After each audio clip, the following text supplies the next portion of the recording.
শান্তিপুর নামের এক গ্রামে শীতের রাতে আকাশে ঝলমল করছিল হাজার তারা। হঠাৎ আকাশে দেখা দিলেন রঘুবীর দাদু, লাল কোট, সাদা দাড়ি, পিঠে সোনার ব্যাগ নিয়ে। তিনি উড়ে যাচ্ছিলেন শহর থেকে গ্রামে, সবার ঘরে ভালো বাচ্চাদের খুঁজে বেড়াচ্ছেন। এক কোণে তন্ময় নামের একটি ছেলে মন দিয়ে বই পড়ছে জানলার পাশে বসে। রঘুবীর দাদু জানলার বাইরে এসে বললেন, তুমি এত রাতে পড়ছো বাছা? তিনি তন্ময়কে দিলেন এক সোনার বাক্স।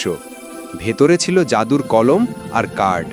তন্ময় লিখল, আমার গ্রামে যেন সবাই পড়াশোনা করতে পারে। কলম ঝলমল করে উঠল। সকালে দেখা গেল গ্রামে নতুন স্কুল, নতুন বই, খুশিতে মেতে উঠল সব বাচ্চা। রঘুবীর দাদু আকাশে উড়ে যাচ্ছেন, সবাই হাত নাড়ছে, ধন্যবাদ দাদু।